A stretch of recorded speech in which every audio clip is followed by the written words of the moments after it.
La Monnier, qui est à vos côtés. Alexandre Delval, bonjour. Bonjour. Géopolitologue. À quoi vous pensez quand vous mettez tous les éléments ensemble de cette attaque, à la fois des assaillants sur l'ambassade de France, à la fois l'état-major des armées?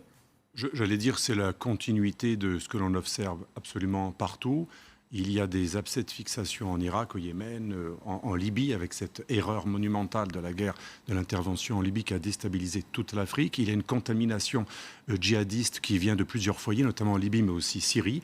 Vous savez, quand les Russes prennent des villes en Syrie, ils ne font pas que éliminer les djihadistes. Beaucoup de djihadistes s'en vont ailleurs. Ils s'en vont en Libye, ils s'en vont au Niger, ils s'en vont au Burkina Faso. Donc ils ne reviennent pas qu'en France et en Europe. C'est une minorité qui revient en Europe. Une grande majorité va en Afrique. Rien que le Nigeria, c'est 9000 morts depuis quelques années du fait du djihadisme. Donc on oublie très souvent que l'Afrique noire paye le tribut, paye le prix le plus élevé en nombre de morts du fait de ce djihadisme qui en partie vient du Moyen-Orient, mais qui est aussi devenu quelque chose de très présent dans toute l'Afrique noire, et notamment dans la partie nord de plusieurs pays comme le Nigeria, la région de Soum au Burkina Faso.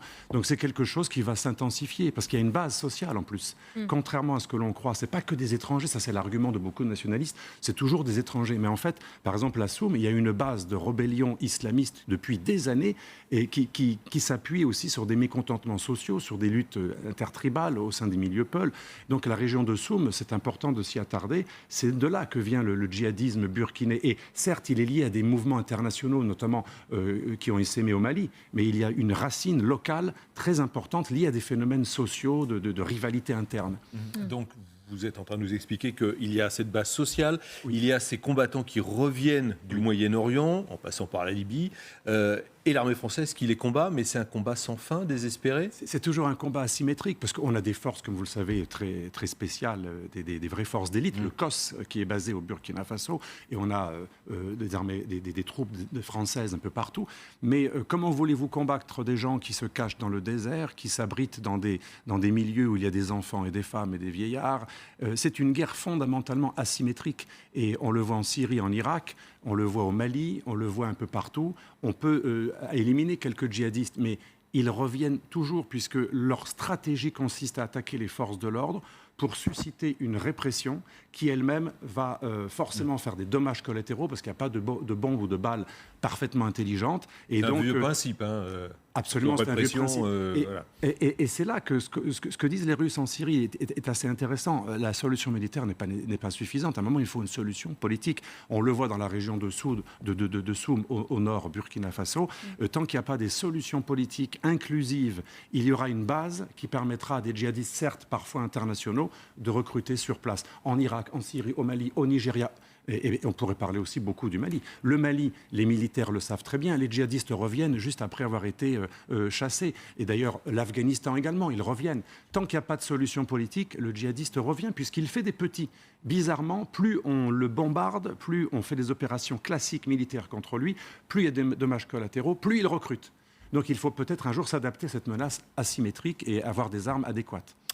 On faisait une analyse tout à l'heure des causes sociologiques, les causes militaires, ces renforts qui venaient. Puis à côté de ça, il y a, ce témoignage était assez frappant, une sorte de fatalisme qui se dessine pour la communauté française qui vit à Ouagadougou, mais sans aucun doute pour les Africains. On voyait les images, les mobylettes qui continuaient de circuler dans les rues de la ville alors qu'il y avait un attentat en cours. C'est un peu tout ça la situation. Le motocycliste n'est pas forcément au courant, il remarquait un panache de fumée et la rue n'est pas pareille. D'état-major, Bon, il peut peut-être avoir un doute quand même. Non, mais il sait qu'il se passe quelque chose, mais pour autant, c'est pas Stalingrad, hein, c'est même pas Beyrouth, on n'est pas dans une guerre conventionnelle avec une armée qui fait face à une autre, on est dans une opération de police.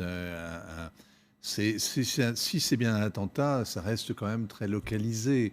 Et il n'y a sans doute pas suffisamment d'alerte à Ouaga, il y a plus d'habitude finalement de la vie tranquille pour que le bouche à oreille fonctionne dans des villes qui sont réellement en crise, qui sont réellement en guerre, à Belgrade, à Beyrouth, à Bagdad, dans les bonnes années. Effectivement, dès qu'il se passait quelque chose, tout le monde était au courant et l'information circulait très vite, même si elle était souvent d'ailleurs contradictoire. Il n'empêche que l'alerte était immédiate. Ce que vous avez là, c'est que tout le monde a bien conscience désormais que les Français ne peuvent plus aller en Afrique pour se bronzer impunément sur les plages à 2 pas de la misère locale. Ça, c'est terminé. Il y a des précautions, il y a des prudences à prendre. le patron du bistrot qui vous dit c'est la vie normale, c'est le Far West, mais il est armé, il a des gardes armés, 3 etc. hommes armés, un Et sage l'ambassade de elle-même sécurité. ressemble à un bunker. Évidemment, on a pris la mesure de la menace qui fait que tout Français est une cible et que tout représentant de l'autorité même au Burkina est une cible. Il y a un délitement de l'État là-bas qui va de pair avec une vulnérabilité de ce qu'on appelle les corps habillés. Je vous disais, depuis 2015, donc plus de 130 policiers et gendarmes ont été abattus au cours d'attaques. Il y a eu une centaine d'attaques. C'est-à-dire que c'est des situations, c'est une guerre asymétrique. Donc c'est des petites, on tue un gendarme, on attaque un poste de police isolé dans cette espèce d'océan qu'est le Sahel. Finalement, ça se remarque à peine. Mais on est mitridatisé. Quand on vit dans la violence, on est peu à peu, on s'y accoutume, on s'y habitue. C'est pas les Galeries Lafayette avec l'événement permanence. C'est quelque chose, finalement, on apprend à vivre avec. Même, c'est pas Stalingrad. Hein. Alexandre Delval. Oui, je suis tout à fait d'accord, c'est pas du tout Stalingrad, mais je rejoins ce que vous disiez, il y a une forme de fatalisme pour nous, d'un point de vue occidental, et surtout pas pour nous, je dirais pour celui qui a pour la première fois subi un attentat. Moi j'étais à Bruxelles juste après les attentats de Bruxelles, mais un véritable couvre-feu, personne dans les rues pendant plusieurs jours, c'était stupéfiant, j'étais étonné, parce que quand même c'est pas Stalingrad, mais c'est l'effet psychologique, et c'est vrai que quand vous allez en Israël ou au Liban, ceux qui ont vécu la guerre civile au Liban ou qui connaissent les attentats réguliers en Israël, mais ils vous disent petit à petit on s'habitue, et on sait que de toute façon il faut recommencer à travailler le lendemain, on va perdre sinon... On va perdre 3 jours de travail. Le commerçant, la première fois, il ferme 3 jours. La deuxième fois, il ferme 2 jours. La troisième fois, il rouvre le lendemain matin. Donc, il y a un effet d'accoutumance, je suis tout à fait d'accord, que l'on observe dans beaucoup de conflits, dans beaucoup de pays où il y a des guerres civiles ou des attentats réguliers. Avec, sans vouloir du tout contredire, mais une forme de résilience qui est tout à fait particulière au Moyen-Orient, où les gens, juste après la canonnade, remettaient des vitres, alors que dans un pays comme l'ex-Yougoslavie, par exemple, 2 ans après les bombardements de Dubrovnik, il y avait toujours des sacs de sable. Il y a une forme de réaction, une sorte d'accoutumance vraiment à la violence qui est très particulière au Proche-Orient. Et en Afrique, il y a une forme de fatalisme qui joue, et qui interdit d'ailleurs de voir parfois le danger, la menace. On est surpris de découvrir qu'il y a des gens qui continuent de tailler la route à travers le Sahel comme si de rien n'était, de Français qui vont bronzer sur les plages sénégalaises comme s'il n'y avait aucune menace. Alors il ne faut pas abattre le tourisme, il ne faut pas dissuader les gens, mais il y a des précautions à prendre, évidemment. Et ce qu'on voit là, on va savoir qui sont on va peut-être savoir qui sont les Sangas, mais en aucun cas, si vous voulez, c'est une mutinerie ordinaire. C'est évidemment des gens qui s'attaquent au symbole du pouvoir, au symbole de l'État, à la France, et donc c'est en soi... Évidemment, ça relève plus du djihadisme que de la manifestation de mauvaise humeur pour une solde qui a tardé à être versée. Et absolument. Et en plus, il y a une véritable stratégie au niveau international. On juge trop souvent les terroristes à partir des voyous, des ignorants ou des problématiques qu'ils recrutent. Des gens problématiques qu'ils recrutent. Mais en fait, il y a une véritable stratégie des penseurs djihadistes. Par exemple, Abou Bakr Naji, qui est l'un des penseurs du chaos, il a écrit Le management du chaos. Il a parfaitement théorisé tout cela. C'est quelqu'un qui venait pas du tout d'un milieu marginal. C'est un véritable penseur islamiste qui avait en plus un bagage doctrinal.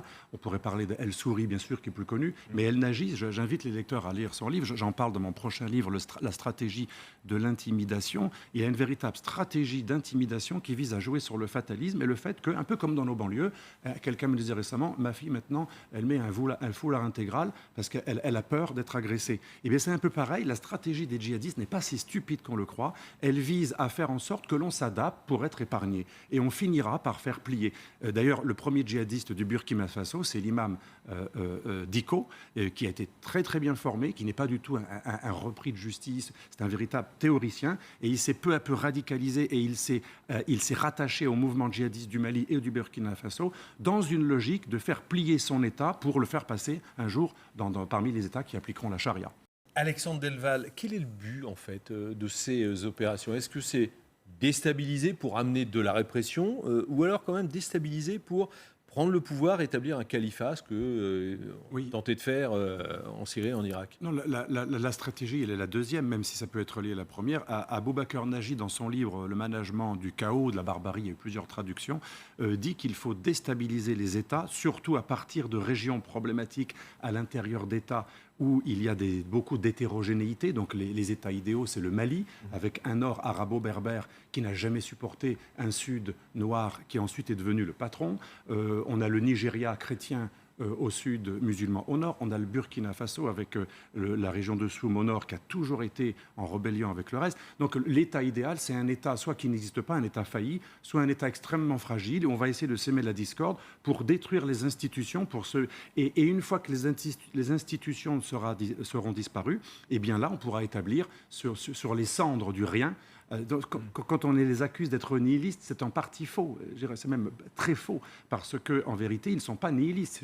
Ils créent le rien momentanément, afin, à partir de la destruction des États en place, de pouvoir édifier, comme vous le disiez, un califat à partir de l'application de la charia, et ensuite la réunion de tous les membres de la Oumma dans un califat, c'est-à-dire une sorte d'empire transnational qui a comme ennemi juré l'État-nation. On oublie très souvent que la vraie bataille, elle est à l'intérieur de l'islam, pas uniquement entre modérés et intégristes, mais entre les partisans de l'État-nation et les partisans de la dénationalisation de l'international islamiste, qui prend la suite de l'international rouge. On est dans l'international verte. Et donc Abou Bakr Naji explique très très bien cette stratégie du chaos ou de la barbarie.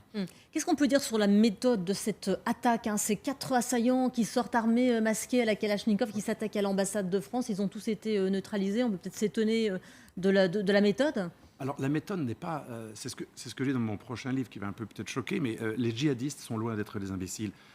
Pour faire une analogie qui n'a rien à voir, mais il y a un petit point commun quand même, les premiers chrétiens, plus ils étaient martyrisés, plus ils grandissaient. Et Rome a fini par être conquise spirituellement par ceux qu'elle persécutait. L'idée du djihadiste, certes, je ne veux pas dire que c'est pareil que les premiers chrétiens qui n'étaient pas violents, mais l'idée c'est qu'en mourant, le martyr est le sel de la terre, disent certains penseurs spirituels chrétiens. Alors, bien sûr, ils sont beaucoup plus violents, on ne va pas les comparer à des gens qui sont purement spirituels. Mais l'idée, c'est que la violence fait l'histoire, la mort fascine, et la mort les fascine d'ailleurs eux-mêmes, parce qu'ils veulent aller au paradis pour avoir leur salut, mais ils savent que le martyr va susciter une sidération et un mimétisme, et finalement, l'idée est la suivante: nous n'avons pas peur de la mort, la preuve, nous allons mourir devant vous.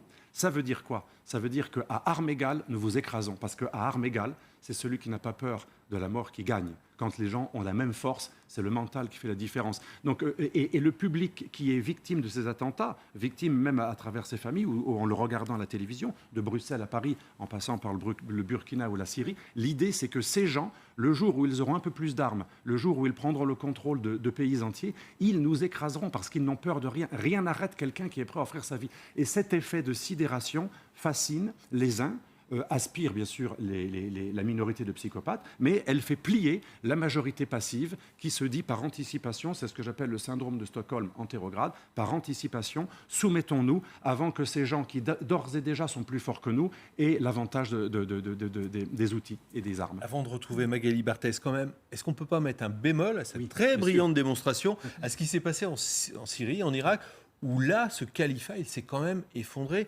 Alors, on espère pour de très longues années, mais est-ce que l'on en est sûr? Parce que ce terreau social que vous décrivez, il est toujours là. Bien sûr, mais en Syrie et en Irak, là encore, je ne veux pas être accusé de défendre ou de vanter les djihadistes, mais ils étaient à 1 contre 100 dans certaines batailles. Oui. Minimum 1 contre 10, souvent 1 contre 100, parfois 1 contre 200.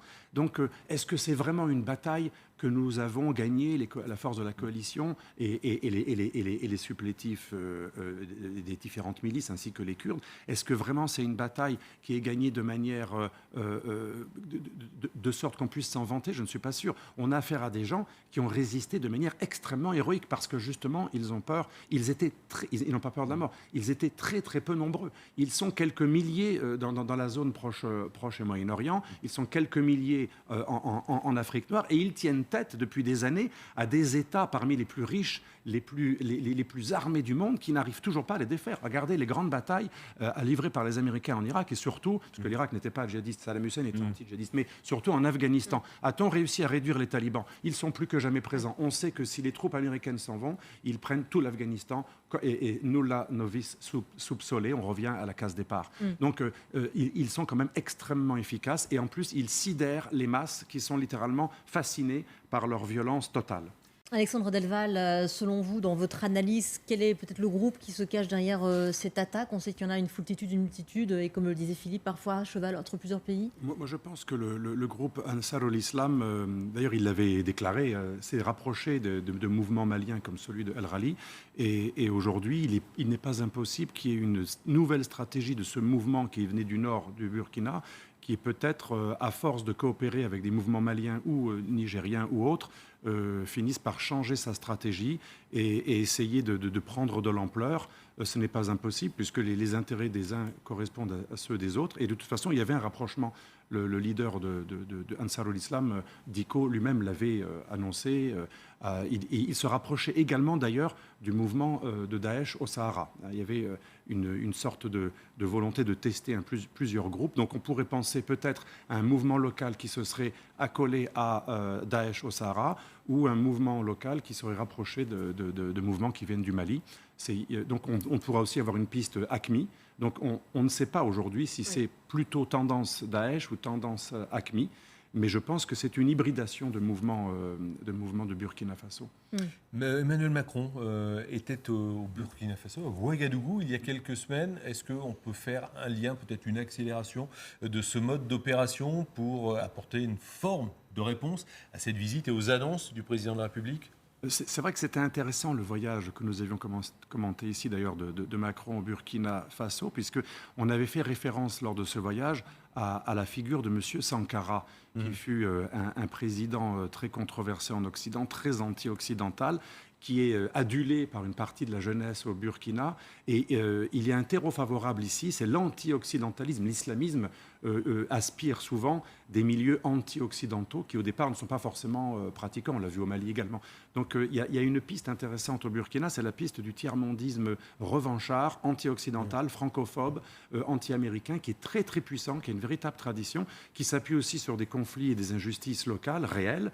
Et là, peut-être qu'il y a une piste. Je pense que c'est un pays qui n'est pas pour rien aujourd'hui, qui attire de nombreux mouvements de la région. Ce n'est pas pour rien parce qu'il y a un véritable terreau de revanchisme. Et en plus, c'est un pays qui a un anti-occidentalisme beaucoup plus intellectuel que celui du Mali ou d'autres pays de la région. Donc ça peut être très, très intéressant pour toutes sortes de djihadistes régionaux. Merci beaucoup, Alexandre Delval, pour cette analyse. Et on rappelle donc ces informations après les attaques de Ouagadougou ce matin. Une ambassade de France qui est donc bien visée, ainsi que l'état-major des armées. Pas de victimes françaises sur place et les 4 assaillants qui se sont donc attaqués à l'ambassade de France ont tous été neutralisés. Voilà ce que l'on peut dire donc à cette heure sur ces tirs intenses qui ont été entendus ce matin dans le centre de Ouagadougou, donc non loin de l'ambassade de France, donc à l'ambassade de France et à l'état-major des armées. L'information continue sur LCI.